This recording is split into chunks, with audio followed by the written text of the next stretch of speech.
Hi, welcome to Real Talk Live with wArnette D Love. And today I was able to get Mr. Donell Blount back up here with us. You know, we had a little technical difficulties with the other video, so he was so gracious to do another interview with yours truly. So we get ready to get started, and we're just gonna have him on camera, and I'll be asking him questions from the rear. All right, y'all, pay attention. It's gonna be good. Hello, Donell. Hey, cuz, how are you today? I'm doing good. Listen, I want to thank you, first of all, for redoing this interview with me, because I don't know when I would get the other one edited, but when I do, we'll put that one up too as well. And so let's go ahead on and start from the beginning. Let's tell them about yourself. Who is Donell? Donell is a newly minted guy. My name is Donell J. Blount Sr. I've been home now from prison for just over 14 months. I served 22 years and 3 months for robbery, abduction, armed statutory burglary charge. I'm a former active duty U.S. Marine. I'm the father of 3, grandfather of 1. I own and operate DJB Paralegal and Consultation Service. I love my job. I help to take care of my sister that has Down syndrome. I'm very family oriented. I'm a workaholic. I love working in my yard. And I like to be there for people. So as far as your business, Yes. tell the people what you do. I'm a paralegal.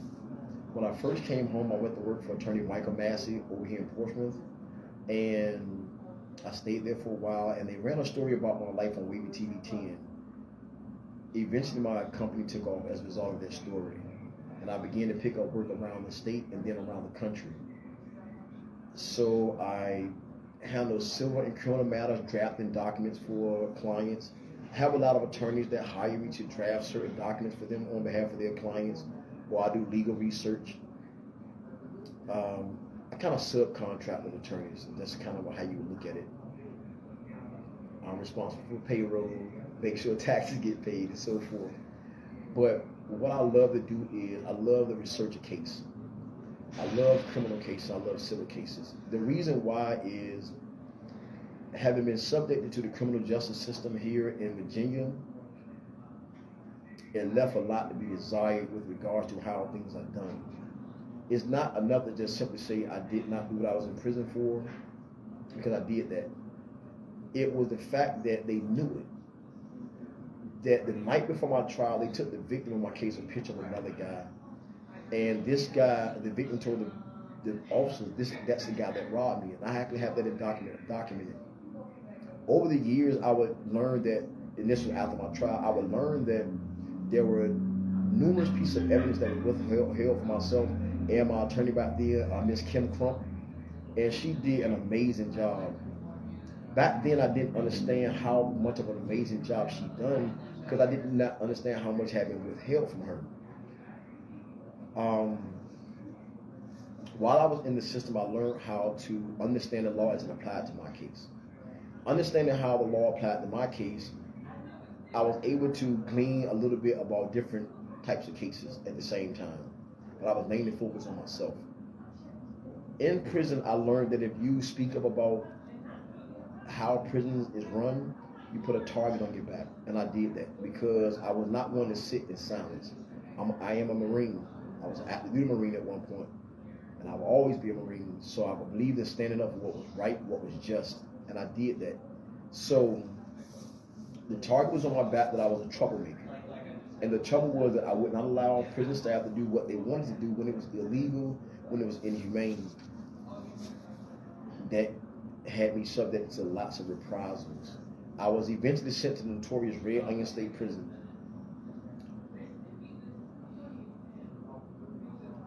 I had the misfortune at Red Onion of complaining about milk one day. It was sour, and the officer, like, all the milk was sour. I asked for the documentation to write it up, and I was told I wouldn't be given it. And I told them I eventually would write it up. I was taken to the stairwell while I was handcuffed behind my back and shackled, and I was beat by 2 officers. They told me, and I'll never forget this, that I fell for the oldest trick in the book like a dumbass city nigga. Never been called a nigga by a white person in my life until I got the red onion. It put a different taste in my mouth. It made me fight harder to expose the indignity that was being meted out on that compound. Eventually, I began to win lawsuits against staff at Red Onion. I won over $70,000 in lawsuits. In fact, they sent me out of state to Colorado. I won a $60,000 lawsuit while I was in Colorado. I was returned to Virginia in 2018 after almost 3 years in Colorado, and they gave me a job in the law library, as the law library clerk. Shocked me, because it gave me access to the entire compound. And I've been teaching guys over the years how to litigate, how to understand the law as it applies to their own case first, and then how to have a broader understanding of how the law actually works. I furthered my education. I got my paralegal degree while I was in there, and I was determined that if I was ever given an opportunity to come back out here and free society, I would apply the things that I learned. So when I first came here home and I went to work for attorney Michael Massey over here in Portsmouth, I thought I knew a lot about the law, but there were things I had to learn under him, how cases move. It's different from the office side versus being on the jail side, the prison side. You learn all the intricacies of how to build cases, how to file cases, how to make sure that certain things are filed in a timely manner, to make sure that things are done properly. You learn how to build rapport with the clerks of the courts, who play a critical role in how things are actually handled. You learn how to put your emotions in big time check, because you can't afford to make a call to the district attorney's office, a clerk's office, an opposing counsel's office, and let your bad attitude for something that may affect you color what you're doing. So you learn how to check yourself. In doing that, it made me a better paralegal. I have a lot of people now who hire me to consult, to assist them with understanding the law, what the law says about their situation. I do a lot of clemency petitions, a lot of parole preparation packages, getting family members on the same page. When you're saying that you want justice for your family, it has to have a very concise meaning. When I hear people say things like Black Lives Matter, and during that whole movement, people say things like, what do you want justice, when do you want it now? It was so vague as to have no real meaning. I watch people out here in the streets tearing down statues. It did not move the needle forward in the criminal justice process. It had nothing to do with making our lives better. It didn't. Most of us didn't know who those statues were because we rolled past them many, many years, never stopping to ask, who is that guy or who is that person? We didn't care. Most people in prison don't care, and they take the statues that were torn down, put them back up, then build 100 more just like those. It doesn't move the needle forward. I try to get people to find someone whose lives matter in particular. Find out if that person had an injustice done. If they did not, hey, they're probably stuck where they are. If they did have an injustice that was done to them, make it right. Do your part to make it right. If that means signing a petition, if that means making a phone call, if that means taking your resources and pooling it with other people to get this person an attorney or someone that can navigate through the criminal justice system to get this person justice. So when we say things like Black Lives Matter and we want justice and we want it now, we have to make that mean something. So that's what my life is dedicated to making sure that that cry for justice has a clear meaning. It's not vague. And then I put my time in. I put my work in. I make sure that my feet hit the road. I'm not just a guy that talk. I don't do a lot of interviews. In fact, this is probably the third show I've been on. And I asked you to come on this show because of the thing that you are trying to do out here in society. From our personal relationship as my big cousin. And I listened to you. And I listened to all the things that you talk about that you want to see done in the lives of our children. That's okay. That's what I want to attach my name to. That's what I want my company attached to. That's what I want the public to be a part of. Yesterday I did a audio recording with a guy named Taj. He's the founder of the Humanization Project. And there's a campaign going on right now. There's legislation before the governor to get them to stop utilizing canine dogs within the prison, behind the prison walls. So he heard about me and litigation I filed, and he asked me if I would assist. I'm like, let's go. What do you need me to do? I was going to have spoke before the Virginia Senate last week, but prior engagement made it so that I couldn't do so. So we did an audio recording yesterday, and then I made a video that's going to be posted to the Humanization Project talking about canine dogs. This is one of those subjects I don't like to talk about because, and I'll tell anyone, I am a real, genuine tough guy, like hands down. And they say go hard, that's me. Everybody knows it. But there are some things I keep real close to the vest. The thing that impacted me and had these negative mental and emotional impacts on me as a human being behind those walls, I can't really deal with sometimes. So I keep them deeply compartmentalized way back there in the back of my mind. I don't let them get pulled to the forefront. I don't like to talk about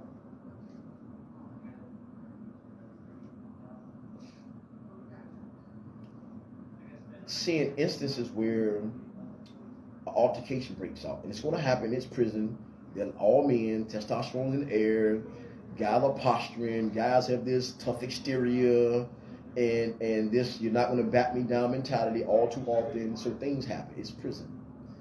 You strip guys of everything that makes them men. You take their clothing. You take their ability to feed themselves. You take their ability to take care of their children. You make them less than children because you can't do anything for yourself. But you want them to be men. So you take men, you put them in the most infantile state that you can put a man in and expect them to be mature. And all too often there are clashes in there. The problem is that those clashes they're handled pretty swiftly. They have guns, especially at like Red Onion and Waters Ridge. They have guns in the control booth. They have what they call non-lethal rounds. You don't want to get hit with one of those things. They might not kill you, but you're gonna be hurting pretty bad. And they would shoot the gun, and guys would prone out because that's what you're instructed to do. You lay flat, you stretch your arm out, you spread the legs out, you lay there. And then here come these canine officers with these dogs who are not properly trained.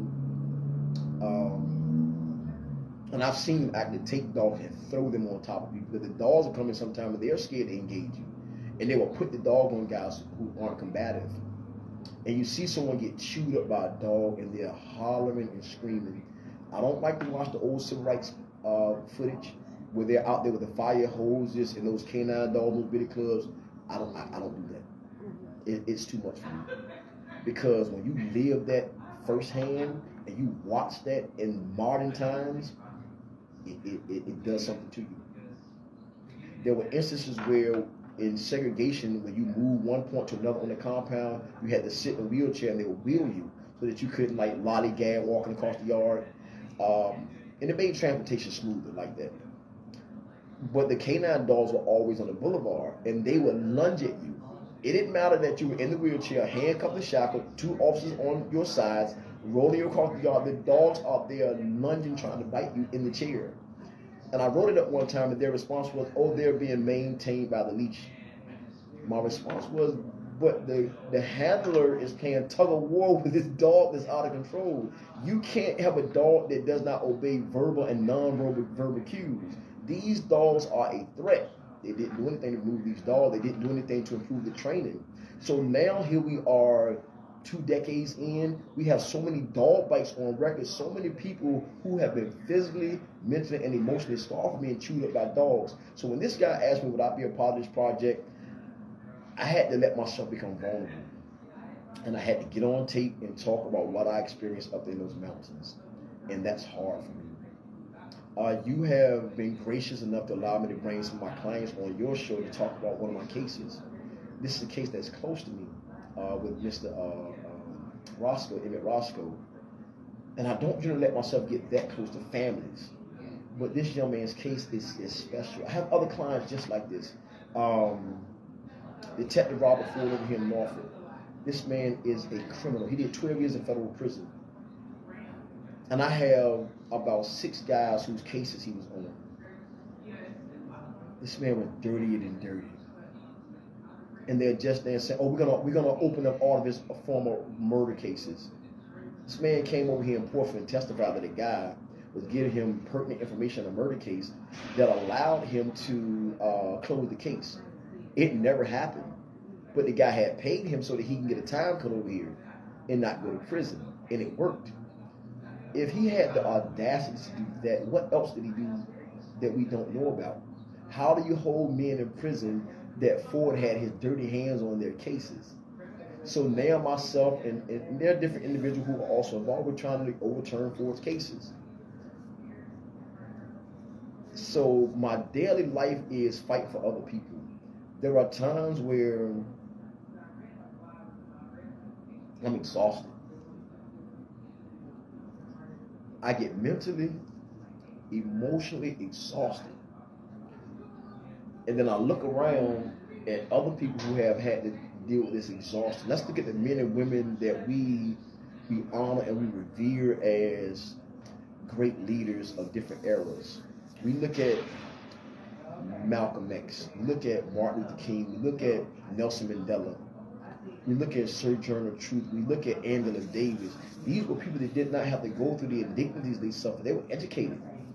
These were people who could have lived great upper middle class lives had they just left the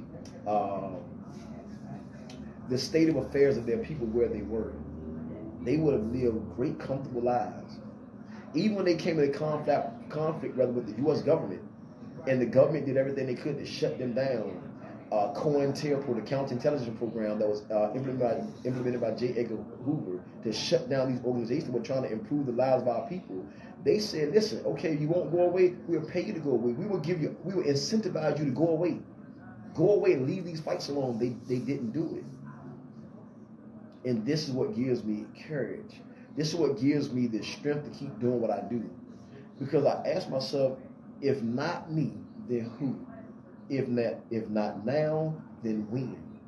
So I buck up under pressure. I find that little extra strength by the grace of God to keep fighting. And then there are the victories. When a guy says, bro, they gave me clemency. All the fight we've been doing for the last year, it's working.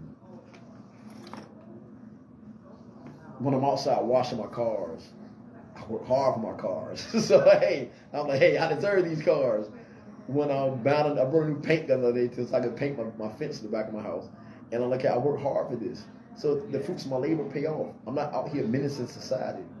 When someone calls and asks me if I could come to a speaking engagement to meet the mayor and the vice mayor, and I say, sure, I'll be there. Some embarrassed and all, I'm going to go. Because I understand that if I go there and I mention my work and someone takes an interest in it, then what happens is no longer Donell and his company. There is a correlation of people around me that begin to hold me up. There are those who pray for me. There are those who call and say, I hope you have a blessed day. And those moments pick me up. So when I get tired and I get a little weary, I might go back through some old text messages just to understand that there are people who not only depend on me, but who don't have a horse in the race, but still make sure that I am encouraged and lifted up. And then I think about those guys who are behind the walls who have a robbery charge, and he has 168 years.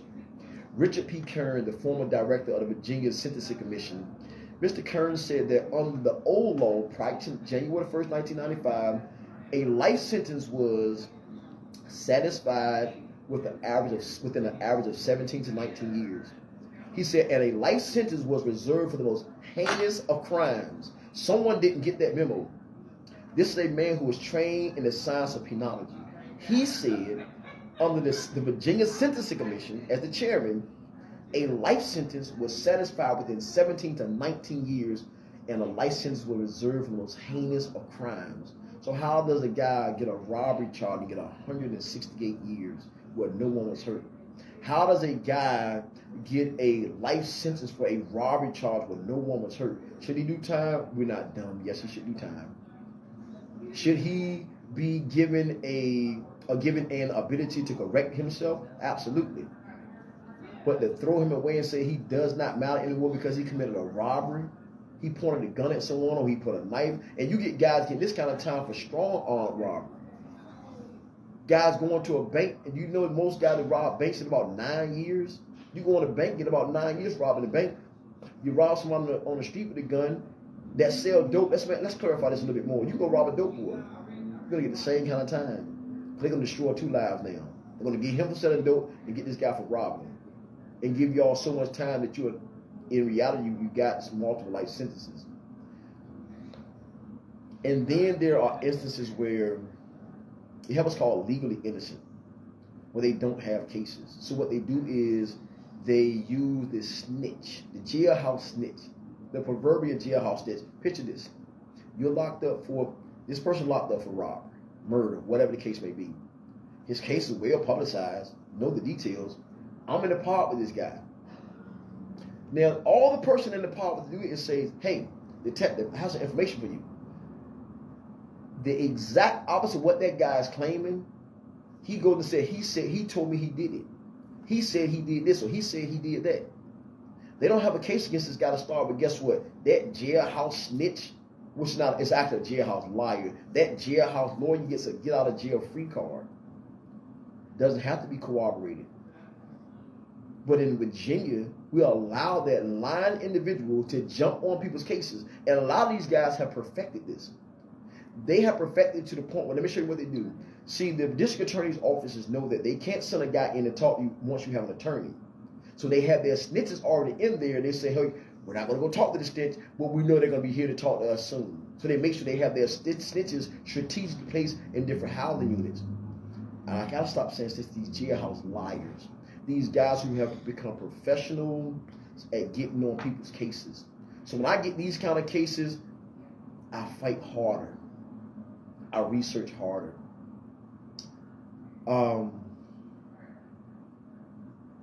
When I found lawyers who had a client in jail for a year or more, and they saw their client 2 or 3 times, the law said that you are required to familiarize yourself with the facts of the case. Your client has to be able to knowingly and intelligently participate in their own defense.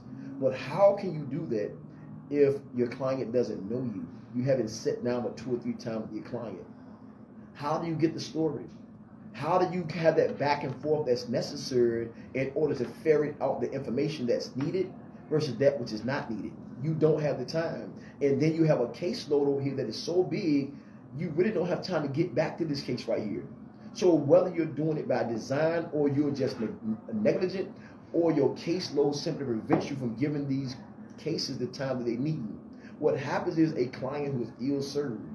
The law says that you are not allowed to merely act as a friend of the court and walk your client through the proceedings and be no more than a presence in the courtroom with them. You must always act as an effective advocate, subjecting the state's case to an adversarial test. Now, I'm going to tell you something I did with my hands. I'm about to laugh at myself. I was joking about how Donald Trump talks with his hands, and I just did that. I'm sorry. I was just joking about it the other day. But I laugh because I do the same thing at times. But seriously, you have a case. The law says the state's case must be subjected to an adversarial test. When your clients say they did not do it, and there's tangible evidence to support that, they have a right to a defense. Now, we all know that there are those instances where they have you and they say dead to rights. Yeah. The best you can do is mitigate now. Try to get the best deal you can get. And we have a lot of lawyers who are pretty good at that. Then you have those lawyers who, they come in, they don't believe their clients. They just don't believe their clients. Who cares? Who cares? The law says he or she has a right to subject the state's case to an adversarial test. Now, unless your client outright said that they did it, you have a right to go in there and represent your client's interests. That's the law. So all too often we have, I had a lawyer over in in Hampton, and she told the client, she exactly said this in writing, and they granted the motion we filed to get her off the case. She told the client, when he asked her if she was going to file his appeal, her exact words were, "You're fucked." And then the court appointed her to do his appeal. And by the mercy of the law, we drafted a motion. His attorney submitted it, the motion I drafted, and got her off the case. And got a new attorney. But that was her exact word. She told her client he was fucked. And then they expected her to go and to file a valuable appeal for this guy. How? When we see what her mindset was from the beginning. You can't start from the premise that your client is fucked and then fight to get him free. So it doesn't work like that. Then I get guys that come my way that I don't believe. I'm not an attorney. Guess what? I don't have to take cases. I'm good.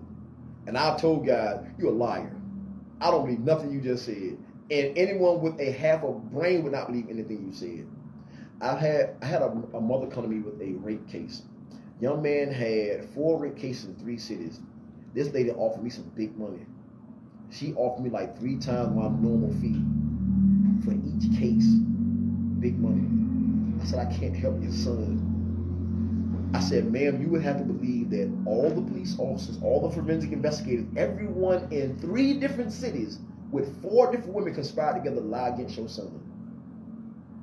I'm like, it comes to a point where you have to accept that your son is a serial rapist. You have to accept that. And I can't take your money, and I'm not going to put my name behind it, and I won't. Now, that's one of the more egregious examples of just a client I didn't believe. There are guys who have tried to play me with their stories, and I'm like, okay, I don't believe you, and I won't take the case. That's my prerogative. And then there are guys who come and they can't afford to pay the fee, my retainer, and I do the cases pro bono because I really, really, really believe in their cases because I make them prove it to me first, and I have to see tangible evidence. So that's how I run my company. That's how I run my business, and that's where my passion lies in doing the job that I do.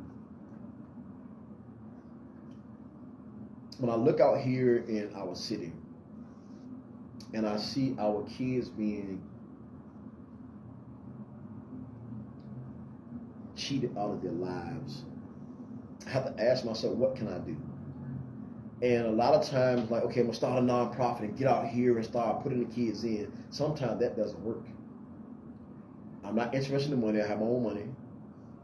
So I try to find people who are already in the arena, who already have their boots on the ground.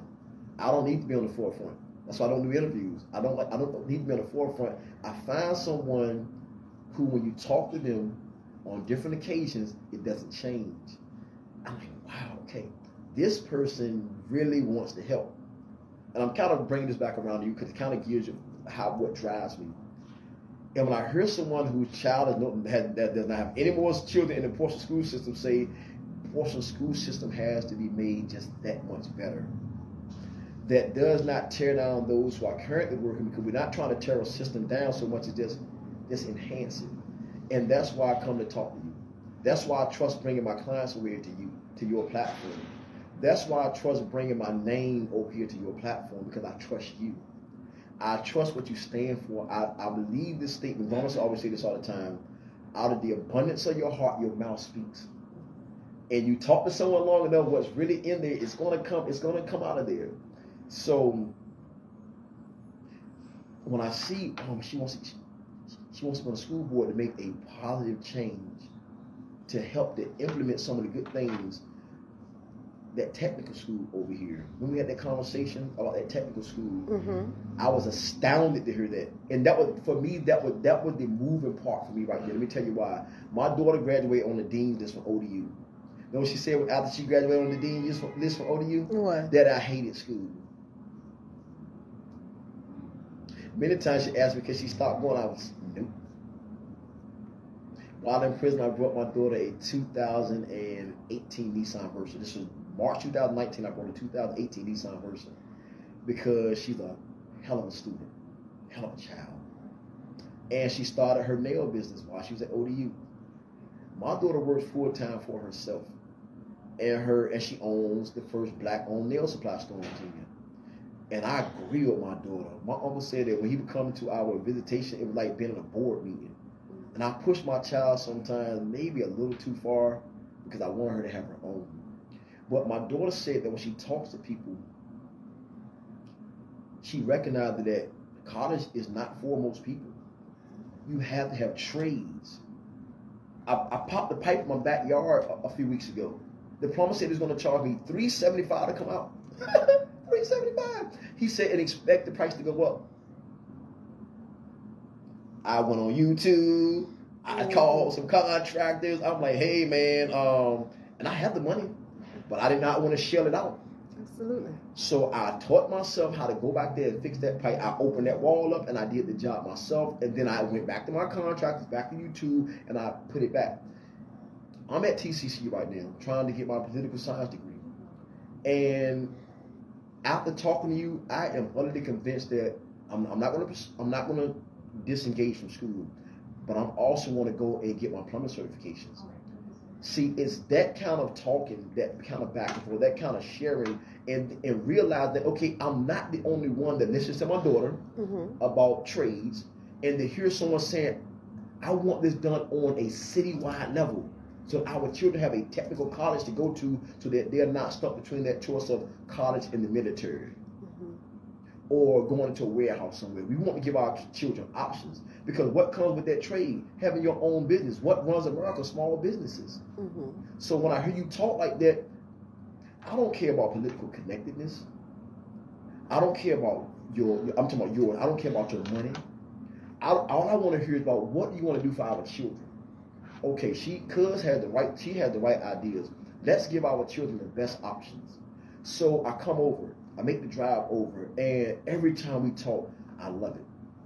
And then I talk to other people about what we need over here in this city. The overwhelming response I get is that we need a technical school over here, and we need it as soon as possible. We got the casino open. We're doing other building projects around here. Why aren't we breaking ground in this school post haste? It has to get done. And let me interject. They did approve the school after I ran the last time. But last night I heard the vice mayor say that it probably won't come into effect until like 18 months to 2 years. And that hurt me, because in my mind, I'm like, how many kids are we going to lose between these 18 months and 2 years?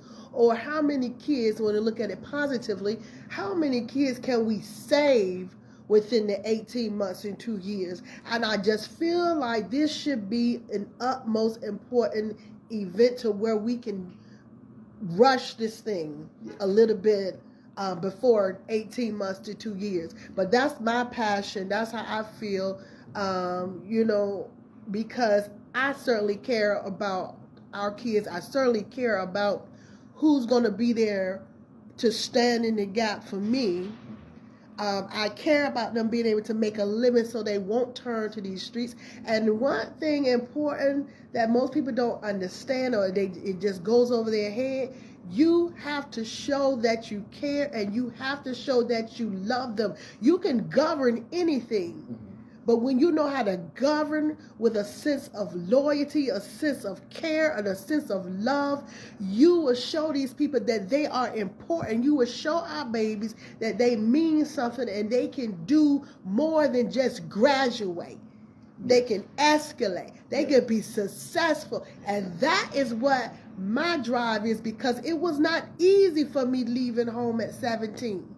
It wasn't easy for me getting out there fighting this prejudice world. Now, I don't know what year a lot of people went and did their own thing, but in 1990, it was still difficult for a black girl like me. And it wasn't always people that didn't look like me that treated me prejudiciously. It was people that looked like me too, because we have the crab in the bucket mentality. But I always believed in that if I had my own, if I can have my own business, ain't nobody gonna tell me what to do. I'm gonna move the way I want to move, like you do too now, cousin. I'm gonna move when I want to move. I'm gonna work with who I want to work with. I'm not gonna beg anybody for anything, because I know how to say, don't worry about it. I'll make it another way. That's right. And I want our kids to have that mentality and have that in their heart, that because I got this knowledge that I've received through my city, I can make moves on my own, and I can be successful, and I am somebody, and I don't have to go out here and gangbang, because I got something that I can fall back on. And that's what's important to me. And I'm praying that the people of Portsmouth see that this year. If not, I'm going to bow out gracefully. I'm not running after this if I don't win, but there is nothing in my heart that tells me I'm not going to win this year. Nothing. Let me say something. I have to backtrack here. See, me getting out of prison, I had some help. I had some folks that loved me where I was. Senator Louise Lucas, I adore her. Delegate Don Scott, I love this brother. They They vetted me. They talked to me. They questioned me. They made me prove my case. Mm-hmm. Before they lent their support, they're like, hey, come on. Mm-hmm. You say you should come home. Come on, tell us why. Mm-hmm. Tell us why. And then I did so. And then once I told them why I should come home, I gave them more reasons. I went back to school. And I did, and I got a trade also while I was there. I have 113 disciplines in custodial maintenance. Mm-hmm. I'm getting ready to start a custodial maintenance business as well. So, but having that skill set allowed me to come home and be gainfully employable. Mm-hmm. When you have a way to make money, your life changes. Yeah. So, I saw a video once where Vice Mayor Lucas Burton, mm-hmm. She got passionate at one of the meetings she was having. And I was like, yeah, I like her. Mm-hmm. She gonna say, oh, I like her. You're not gonna shut her up, boy. I like her. Mm-hmm. So a lot of time when I'm learning, and I'm learning this as I come home, I'm learning that the face of our politics sometimes get shut down in those back rooms. The mm-hmm. ones that, and I'm not in the political game on here, so I'm saying how I feel about this. The ones that really care and are trying are being shut down in the back rooms. Mm-hmm. And we as people aren't going to our town hall meetings. We're not being being part of the processes. We're not showing up to say we care what happens in our city. Mm-hmm. So we can't act surprised when things are voted on in such a way that they are delayed because we're not showing up. We have an obligation, whether you have a child in school, whether you have someone with a child in school, or you just love this city altogether. Mm-hmm. Because Portsmouth is not as bad as people try to make it out to be. You can live here in Portsmouth. You can make money here in Portsmouth, but we have to do a better job, as you said, with governance and making sure that we retain and that there's not a brain drain. When you have kids that want to do something better with themselves, and they look around in this college, military, what if I just want to stay home in Portsmouth? What if I want to stay close to home? What if I want to stay near my mother or my father, my grandparents, and help them? What are my other options? So we give them that other option. Go get a trade. Because I guarantee you this right here, you can't put enough plumbers, carpenters, electricians, and HVAC workers. You can't put enough in this city. That's right. Because what's going to happen? If it's too many concentrated in the city of Portsmouth, there is so much work. I called a overnight emergency service. That's what it come out 24/7. Know what they told me they can get out there in 2 days. In 2 days. That's how much work they had. And they were in Chesapeake. I called Hampton, Newport News. I couldn't get anyone to come out that night. Mm-hmm. And the one guy, like I said, he said if he came, it'd be several hours and it would cost me $375. Expect the price to go up. Mm-hmm. But he has to trade. Yeah, we need more people with these trades. We need more people who are in, and it's just not the hands-on trades. We need our IT people. Mm-hmm. We need those who know how to navigate this the World Wide Web. Mm-hmm. Those who are good in cyber security. Yeah, we have to put those things here, and I think it's going to come. And we're going to do the right thing. What they need to understand, trades are your avenue to entrepreneurship, yes. Just like what you're doing. Yes. Most people go to school for paralegal, they go work for one attorney. Yes. You are an independent contractor, and you work for how many attorneys you can work for, yes. At your pace. And same thing with other trades. Man, you get a trade, you become an independent contractor. You're not beholden to just one business. You work, you make your money, you get your 1099, and yes. You move on out. And this is how that's the mindset I want for our youth. That's the mindset that I am going to be an entrepreneur. Yes. I am going to work independently. I'm going to make my money, and I'm going to control how much I make. I know what I need to make, so I know that I need to do this, and this, and get contracts for this amount. And so I just we have to change mindsets. Yes. We have to change mindsets. And yeah, we can get them while they're young, but we still got people right now, youth that we need to work with right now too. Yes. We can't forget them. That's right. And so we just have to change mindset. And the first aspect of changing someone's mind is letting them know that you care, and you show them that by listening to yes. them and yes. acting upon the things that they say. Yes. That's how you show them. Yes. You have to listen, show them that you hear them because you're responding. Yes.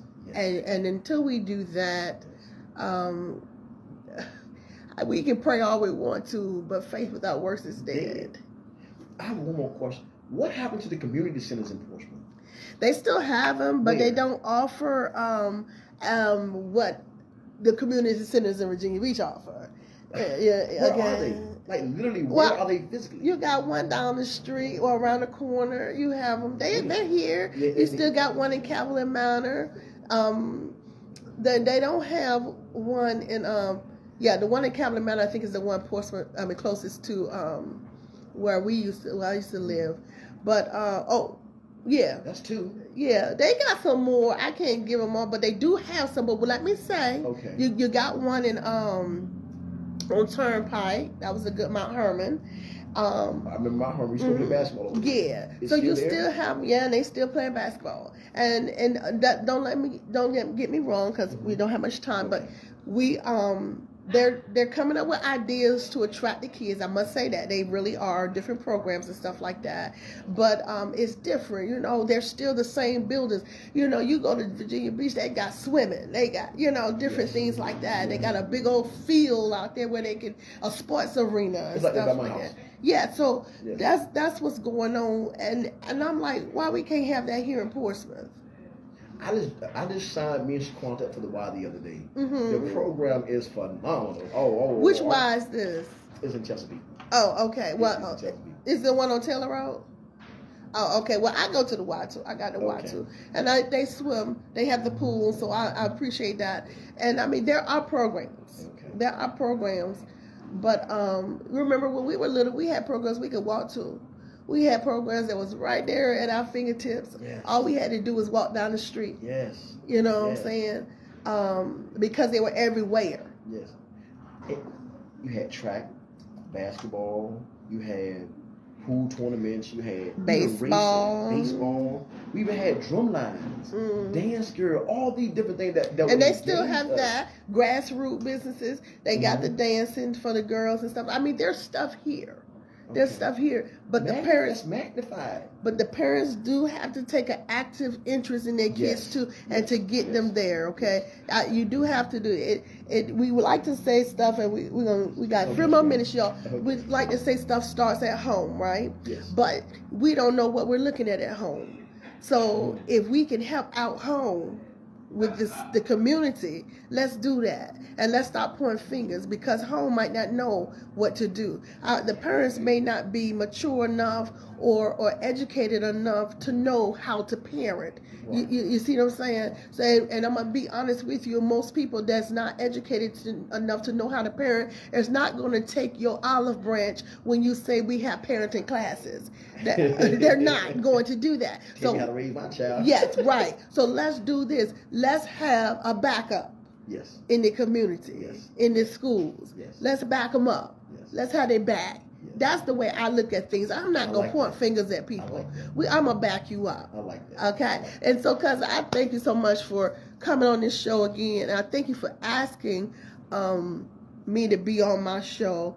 I really appreciate it. And I wanted to let you just talk, because I wanted people to hear the things that you had to say and what's on your mind, because there are a lot of people out there that not only have walked the walk you have walked, but they're still walking in it.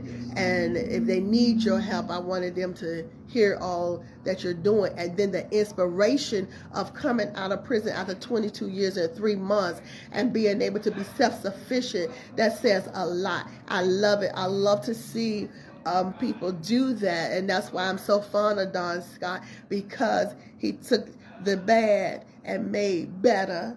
Okay, and I look at people like that, and I really appreciate them, because it pushes me, and I pray that it pushes somebody else. So like I said, thank you so much for coming on the show, and let me just turn this right quick.